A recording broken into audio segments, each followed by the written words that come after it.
નમસ્કાર. તો એક બહુ જ સરસ ખબર આવી છે.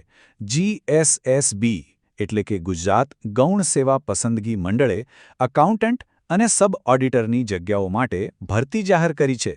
તો ચાલો આખી વાતને આપણે એકદમ સરળ ભાષામાં સમજી લઈએ. તો સૌથી પહેલા વાત કરીએ જગ્યાઓની. અને આ આંકડો ખરેખર મોટો છે. કુલ મળીને 426 જગ્યાઓ. જે લોકો સરકારી નોકરીની રાહ જોઈ રહ્યા હતા એમના માટે તો આ એક સોનેરી તક કહેવાય ખરું ને.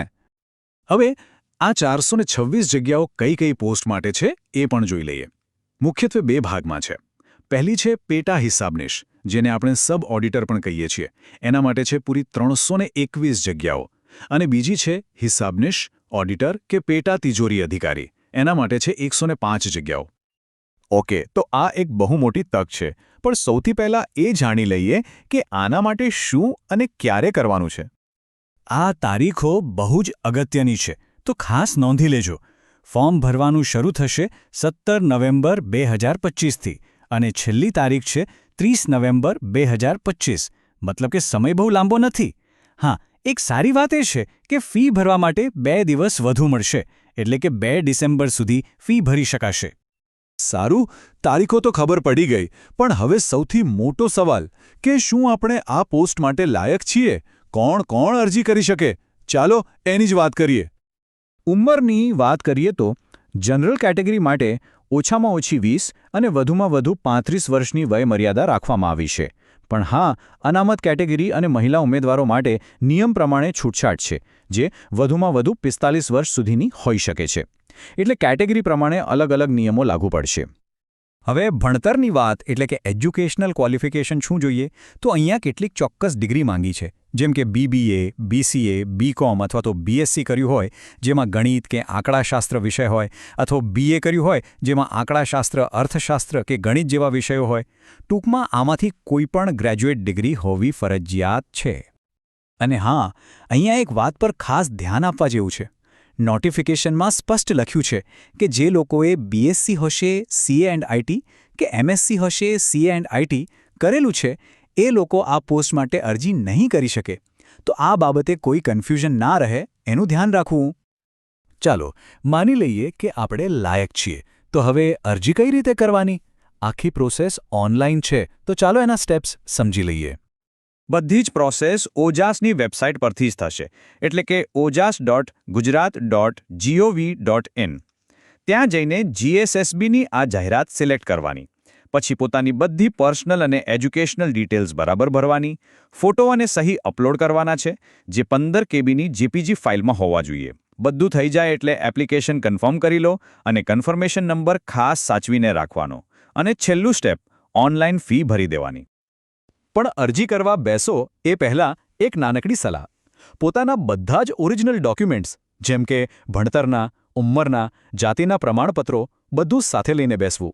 કેમ કે જો ઓનલાઈન ફોર્મમાં ભરેલી માહિતી અને ડોક્યુમેન્ટ્સમાં કંઈ પણ ફરક આવ્યો તો અરજી રિજેક્ટ થઈ શકે છે. અને હા, સફેદ બેકગ્રાઉન્ડવાળો પાસપોર્ટ સાઇઝનો ફોટો પણ તૈયાર રાખવો. ફોર્મ ભરાઈ ગયું. હવે શું? હવે આવે છે સિલેક્શન પ્રોસેસ. આ ભરતીની પસંદગી પ્રક્રિયાના મુખ્ય 2 તબક્કા છે. પહેલો છે પ્રિલિમિનરી પરીક્ષા અને બીજો છે મુખ્ય પરીક્ષા. ચાલો બંનેને બરાબર સમજીએ. તો જુઓ, પહેલી જે પરીક્ષા છે પ્રિલિમ્સ એ એક સ્ક્રીનિંગ ટેસ્ટ છે. મતલબ કે એમાં ઓબ્જેક્ટિવ સવાલો એટલે કે MCQ હશે. આ પરીક્ષાનો હેતુ ફક્ત ઉમેદવારોને શોર્ટલિસ્ટ કરવાનો છે. જે લોકો આમાં પાસ થશે એ લોકો જ આગળ મેઇન પરીક્ષા આપી શકશે. અને એ જે મેઇન પરીક્ષા છે એ વર્ણનાત્મક એટલે કે લખવાની હશે. ફાઇનલ સિલેક્શન એના માર્ક્સ પરથી જ થશે. અહીં એક વાતનું ખાસ ધ્યાન રાખવું પડશે. પ્રિલિમ્સમાં નેગેટિવ માર્કિંગ છે. દરેક ખોટા જવાબ માટે 0.25 માર્ક્સ કપાશે. અને આ પરીક્ષા 2 કલાકની હશે, જેમાં 150 માર્ક્સના 150 સવાલ હશે. ઓછામાં ઓછા 40% માર્ક્સ લાવવા જરૂરી છે. ટૂંકમાં આ એક એલિમિનેશન રાઉન્ડ છે, એટલે અહીંયા ભૂલને કોઈ અવકાશ નથી. તો પછી પ્રિલિમ્સમાં પૂછાશે શું? સિલેબસ પર નજર કરીએ તો સૌથી વધુ વેઇટેજ વિષયલક્ષી જ્ઞાનને અપાયું છે. એટલે કે અકાઉન્ટિંગ, ટેક્સેશન, અર્થશાસ્ત્ર જેવા વિષયોમાંથી પૂરા 90 માર્ક્સનો પૂછાશે. બાકી general studies, mental ability, Gujarati અને અંગ્રેજી ભાષાના પણ સવાલો હશે. અને આ વાત ફરીથી યાદ કરાવી દઉં કે પ્રિલિમ પરીક્ષાના માર્ક્સ ફક્ત ક્વોલિફાય થવા માટે છે. ફાઇનલ મેરિટ લિસ્ટ બનાવતી વખતે એને ગણવામાં નહીં આવે. આખરી પસંદગીનો બધો જ આધાર મુખ્ય પરીક્ષાના પરફોર્મન્સ પર રહેશે. ઓકે, પરીક્ષાની પેટર્ન સમજાઈ ગઈ. હવે છેલ્લે કેટલીક ખાસ સૂચનાઓ અને ફી વિશેની માહિતી પર પણ એક નજર કરી લઈએ. પરીક્ષા ફીની વાત કરીએ તો પ્રિલિમ્સ અને મેન્સ બંને પરીક્ષાઓ માટે અલગ અલગ ફી છે. જેમ કે પ્રિલિમ્સ માટે અનરિઝર્વ્ડ કેટેગરીના ઉમેદવારો માટે ₹500 છે, જ્યારે રિઝર્વ્ડ કેટેગરી માટે ₹400 છે.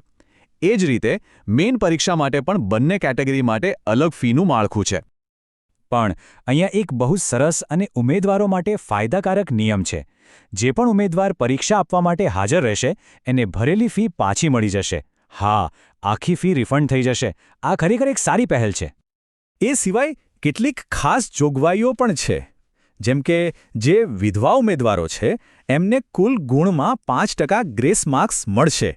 અને એ જ રીતે જેમની પાસે રમતગમત ક્ષેત્રે કોઈ ખાસ સિદ્ધિઓ છે એવા સ્પોર્ટ્સ પર્સનને પણ 5% ગ્રેસ માર્ક્સ આપવાની જોગવાઈ છે. તો આ હતી અકાઉન્ટન્ટ અને સબ ઓડિટરની ભરતી વિશેની બધી જ જરૂરી માહિતી. તારીખો, લાયકાત, પરીક્ષાની પદ્ધતિ બધું જ આપણે સમજી લીધું. હવે સવાલ ફક્ત એક જ છે. શું આ તકને ઝડપી લેવા માટેની તૈયારી શરૂ થઈ ગઈ છે?